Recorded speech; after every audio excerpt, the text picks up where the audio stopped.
तो इस मूवी की स्टार्टिंग में हमें पता चलता है कि क्रिमिनल्स के लिए एक दूसरी जगह बनाई गई थी, जो कि बहुत बड़े से जलते हुए रेगिस्तान में एक छोटी सी जगह पे रहा करते थे।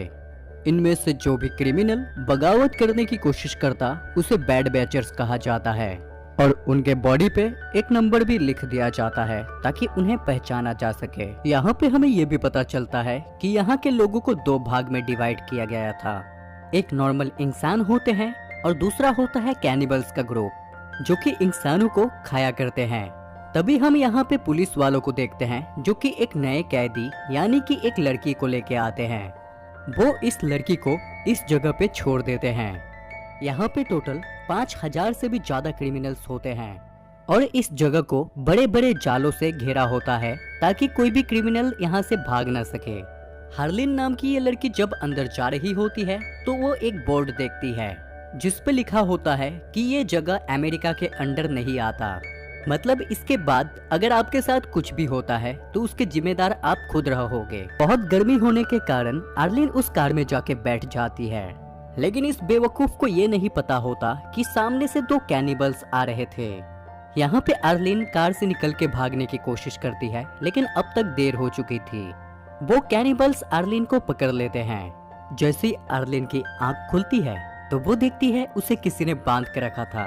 तभी एक लेडी उसके पास आती है और उसके हाथ को काटने लगती है, जिसके बाद वो आर्लिन के पैर को भी काट लेती है। क्योंकि ये कैनिबल्स का ग्रुप था और ये लोग इंसानों को खाया करते थे, क्योंकि इस रेगिस्तान में खाने की चीजें बहुत कम मिलती थी।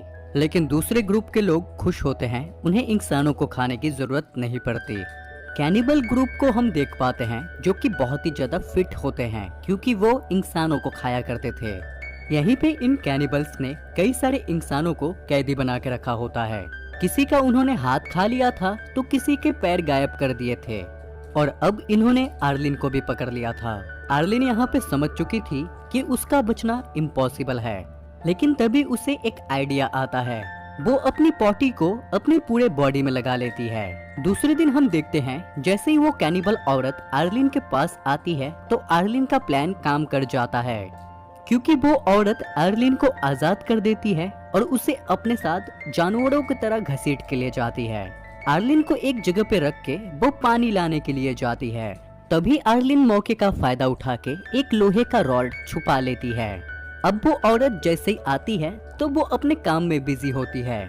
आर्लिन अचानक से उस पे हमला करके उसे नीचे गिरा देती है, जिसके बाद वो बार बार उस कैनिबल औरत के सर पे मार के उसे पूरी तरह मार डालती है। आर्लिन अब यहाँ से भागने का प्लान करती है। तभी आर्लिन को एक स्केट बोर्ड मिलता है। अब एक पैर और हाथ ना होने के कारण वो स्केट बोर्ड पे लेट जाती है और जैसे तैसे इस जगह से निकल जाती है। लेकिन धूप बहुत ज्यादा होने के कारण आर्लिन को बहुत जोरों से प्यास लगती है और आर्लिन रास्ते में ही बेहोश हो जाती है। तभी हम यहाँ पे एक बूढ़े इंसान को आता देखते हैं। इस वजह से कैनिबल्स ने इसे नहीं मारा था। वो आर्लिन को एक ट्रॉली पे बैठा के अपने साथ बहुत दूर तक ले जाता है। यहाँ पे हम देखते हैं कि वो आदमी आर्लिन को कंफर्ट जोन में ले आता है और उसे यहाँ पे रख के यहाँ से चला जाता है। अब यहाँ पे हम 5 महीने बाद का टाइम देखते हैं, जहाँ पे आर्लिन के पास एक नकली पाव होता है, मतलब कंफर्ट के लोगों ने उसे बचा लिया था। यहाँ पे हम कंफर्ट के लोगों को देख पाते हैं जिनकी जिंदगी कैनिबल से बिल्कुल ही अलग होती है, क्योंकि यहाँ पे ये सभी इंसानों की तरह रहा करते थे। इनके पास घर होता है, खाना होता है, यहाँ तक कि मेडिकल का सामान तक होता है। दूसरी तरफ हम एक कैनिबल फैमिली को देख पाते हैं। यहाँ पर हम इस फैमिली के लीडर मियामी को देख पाते हैं, जो कि एक बहुत ही अच्छा पेंटर था और वो अपनी बेटी की पेंटिंग बना रहा होता है। तभी मियामी मैन अपने एक प्रिजनर के पास जाता है जिसे उसने कैद करके रखा था। वो उसे मार देता है और आज के रात का खाना तैयार करता है, जिसके बाद ये फैमिली आज के रात का खाना खाती है। दूसरी तरफ हम आर्लिन को देख पाते हैं, जो कि अपनी बॉडी पार्ट्स को खोकर बहुत ज्यादा दुखी होती है। वो उन बॉडी पार्ट्स को मिस कर रही थी और वो ये भी सोच रही होती है कि अगर उसके बॉडी पार्ट्स अभी होते तो वो कितनी खूबसूरत लगती। उसी के साथ आर्लिन को कैनिबल्स के ऊपर गुस्सा भी आ रहा था, क्योंकि उन्हीं की वजह से उसका ऐसा हाल हुआ था। कैनिबल से बदला लेने के लिए वो यहाँ से एक गन लेती है और इस जगह को छोड़ के चली आती है। कंफर्ट से निकलने का एक दूसरा रास्ता होता है जहाँ से आर्लिन निकल जाती है। दूसरी तरफ हम मियामी की वाइफ को देखते हैं जो कि घर के सामान लाने के लिए जाने का सोचती है, जिसके बाद वो अपनी बेटी को लेके एक जगह पे चली आती है जहाँ पे वो कूड़े में से सामान उठा रही थी। तभी यहाँ पे आर्लिन भी चली आती है और इन्हें देख लेती है। जब यहाँ पे आर्लिन को पता चलता है कि ये दोनों कैनिबल है तो वो डिसाइड करती है कि वो इन दोनों को मार डालेगी। ये औरत आर्लिन से कहती है, प्लीज मुझे जाने दो, मैंने तुम्हारा कुछ नहीं बिगाड़ा। लेकिन आर्लिन उस औरत की एक बात नहीं मानती। वो उससे कहती है, मैंने भी तुम जैसे कैनिबल लोगों से अपने जान की भीख मांगी थी, लेकिन उन लोगों ने मेरी एक बात नहीं सुनी, उन्होंने मेरा हाथ काट लिया। ये कहते ही आर्लिन गुस्से में आके मियामी की वाइफ को शूट करके मार डालती है। जैसे मियामी की वाइफ मर जाती है तो बच्ची यहाँ पे कुछ नहीं बोल पाती क्योंकि उसे समझ में ही नहीं आता कि अभी अभी हुआ क्या। लेकिन बच्ची को चुप देख के यहाँ पे आर्लिन पिघल जाती है। वो समझ जाती है इसमें बच्चे का कोई कसूर नहीं है और वो डिसाइड करती है वो बच्चे को नहीं मारेगी। जिसके बाद आर्लिन इस बच्ची को लेके अपने साथ कंफर्ट चली आती है, लेकिन रास्ते में ही एक इंसान ने इन्हें देख लिया था। यहाँ पे इस बच्ची को एक रैबिट पसंद आता है तो आर्लिन ये रैबिट इस बच्ची को खरीद देती है। आर्लिन इस बच्ची को अपने घर ले आती है, लेकिन अब शाम हो चुकी थी और मियामी की वाइफ और बेटी जब घर नहीं आती तो मियामी उन दोनों को ढूंढने के लिए बाहर निकल पड़ता है। मियामी उसी जगह पे जा पहुंचता है जहां पे उसकी वाइफ कचरे उठाया करती थी।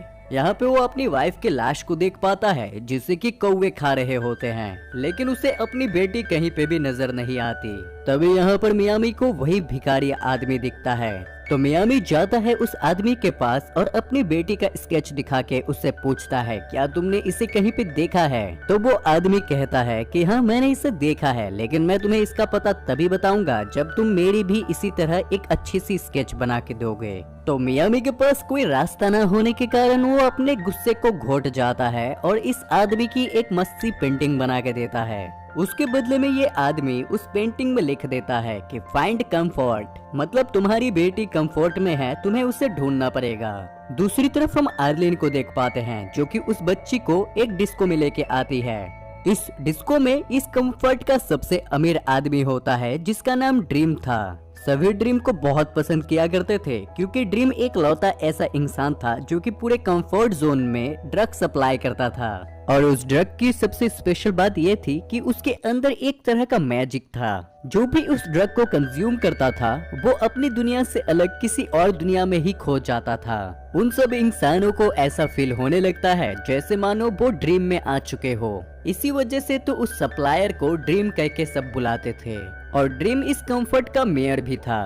ड्रीम यहाँ पर पार्टी में सभी को ड्रग देता है तो आर्ली भी यहाँ पे ड्रग ले लेती है। दूसरी तरफ मियामी की बेटी के हाथ से वो रैबिट छूट के भागने लगता है तो ये बच्ची उसका पीछा करते हुए जाती है और इसी चक्कर में ये बच्ची खो जाती है और आर्लिन से दूर हो जाती है। ड्रीम इस बच्ची को देख लेता है और उसे अनाथ समझ के अपने साथ ले जाता है। दूसरी तरफ आर्लिन उस बच्ची को ढूंढ रही होती है, लेकिन ड्रग के असर होने के कारण आर्लिन को कुछ समझ में नहीं आता। उसे ऐसा लग रहा था जैसे वो ड्रीम में आ चुकी है और उसे अपने आसपास की हर चीज बहुत खूबसूरत लग रही थी। बच्ची को ढूंढते हुए आर्लिन कब कंफर्ट जोन से बाहर चली आती है उसे पता ही नहीं चलता। और तभी यहाँ पे हम देखते हैं कि मियामी उसके पास ही खड़ा होता है। दूसरे दिन जब आर्लिन की आंखें खुलती है तो वो देख पाती है कि मियामी उसके सामने खड़ा होता है। यहाँ पे आर्लिन देखती है कि मियामी के पास उसका वो पैर था जिसके बिना वो चल नहीं सकती। मियामी आर्लिन को अपनी बच्ची का फोटो दिखाता है और उससे पूछता है कि क्या तुमने इसे देखा है, लेकिन आर्लिन यहाँ पे एकदम कच्चा झूठ बोल देती है और कहती है नहीं तो। और यहाँ पे हमें पता चलता है कि कंफर्ट जोन में एक रूल था, कोई भी कैनिबल उसके अंदर नहीं आ सकता था वरना उसे मार दिया जाता। इस वजह से मियामी मैन यहाँ पे आर्लिन से कहता है कि तुम्हें मेरी बच्ची को ढूंढ के लाना पड़ेगा और वो मियामी से कहता है अगर तुमने ऐसा नहीं किया और चालाकी करने की कोशिश की तो मैं तुम्हें किसी भी हालत में ढूंढ लूंगा और तुम्हें मार डालूंगा। तो आर्लिन उसकी बात मान जाती है और उसके बाद ये लोग आगे बढ़ने लगते हैं। जैसे ये लोग थोड़ा आगे जाते हैं तो इनकी मुलाकात एक कैनिबल के साथ होती है जो कि मियामी से कहता है तुम इस लड़की का एक हाथ काट के मुझे दो जिसके बदले में मैं तुम्हें फ्यूल दूंगा वरना तुम यहाँ से नहीं निकल पाओगे। तो मियामी उसकी बात बहुत आसानी से मान जाता है और आर्लिन को उसे सौंप देता है। ये कैनिबल आदमी जैसे आर्लिन को लेकर जा रहा था तभी मियामी पीछे से उस पे हमला कर देता है और तुरंत उस कैनिबल आदमी की मौत हो जाती है। अब इसके बाद हम देखते हैं कि मियामी इस आदमी का सारा सामान ले लेता है और यहाँ तक कि उसका एक हाथ काट के भी अपने साथ ले जाता है। ये लोग कंफर्ट के लिए आगे जा रहे होते हैं, लेकिन तभी रास्ते में एक बहुत बड़ा तूफान आ जाता है तो इन लोगों को वहीं पे टेंट लगा के इंतजार करना पड़ता है और यहाँ पे इन लोगों को रात हो जाती है। तो डिनर करने के लिए मियामी उसी आदमी के हाथ को पकाने लगता है।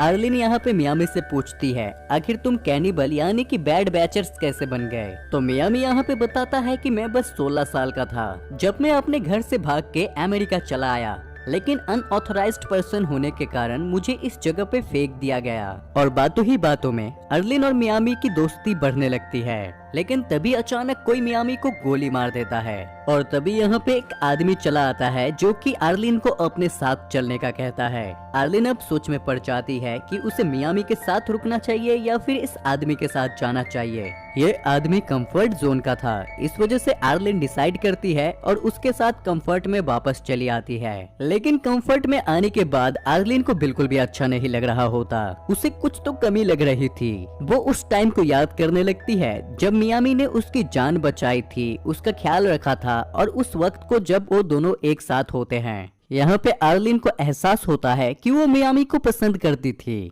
वो डिसाइड करती है कि वो मियामी के साथ जाके रहेगी। इसी वजह से दूसरे दिन वो उसी जगह पे चली आती है जहाँ पे मियामी था, लेकिन अब मियामी यहाँ पे नहीं होता बल्कि उसका बनाया हुआ एक पेंटिंग बुक यहाँ पे था।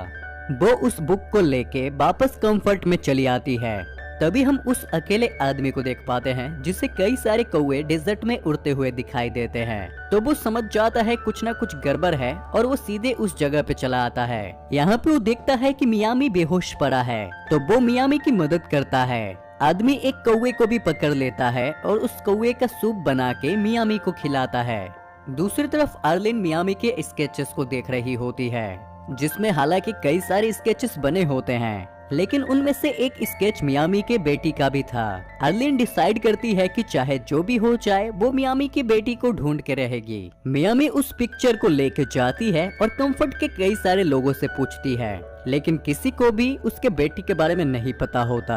आर्लिन एक जगह पे थक के बैठ जाती है, तभी वो देखती है कि ड्रीम के घर से कई सारे लोग निकल के जा रहे होते हैं। उन्हीं में से एक औरत के साथ मियामी की बेटी भी होती है और यहाँ पे हम ये जान पाते हैं कि ड्रीम ने मियामी की बेटी को अडॉप्ट कर लिया था क्योंकि उसकी खुद की कोई औलाद नहीं थी।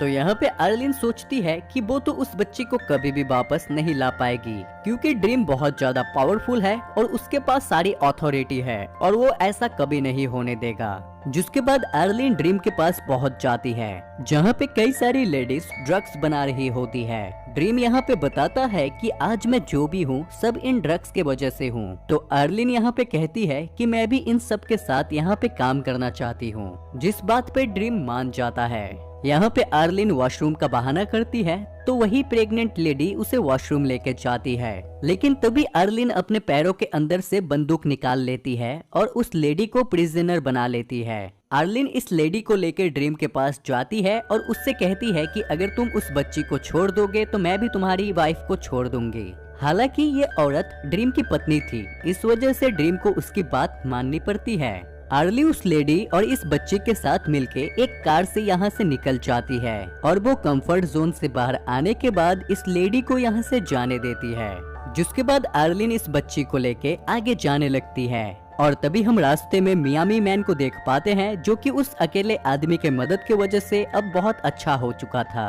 यहाँ पे आर्लिन इस बच्ची को मियामी मैन के हवाले कर देती है, जिससे मियामी बहुत खुश हो जाता है। आर्लिन मियामी से कहती है कि तुम मुझे भी अपने साथ ले चलो, लेकिन मियामी यहाँ पे कहता है कि बिल्कुल ऐसा नहीं हो सकता क्योंकि तुम एक मामूली लड़की हो और हम सभी कैनिबल्स हैं, हमारे इलाके में कोई भी तुम्हें मार के खा जाएगा। तो आर्लिन कहती है मुझे कोई फर्क नहीं पड़ता कि तुम कैनिबल्स हो, मैं बस तुम्हारे साथ रहना चाहती हूँ। और यहाँ पे आर्लिन ये भी बता देती है कि वो मियामी को पसंद करती है। तभी मियामी की बेटी कहती है कि मुझे भूख लगी है। तो यहाँ पे एक दफा तो मेरे को ऐसा लगा कि यहाँ पे मियामी आर्लिन को मार के अपनी बेटी को खिला देगा, लेकिन यहाँ पे मियामी अपनी बेटी का खरगोश मार देता है और उसको पका के खिला देता है। और एट द एंड हम देखते हैं कि मियामी आर्लिन को भी एक्सेप्ट कर लेता है और ये तीनों हमेशा खुशी खुशी रहने लगते हैं। और यहीं पे इस मूवी की भी एंडिंग हो जाती है।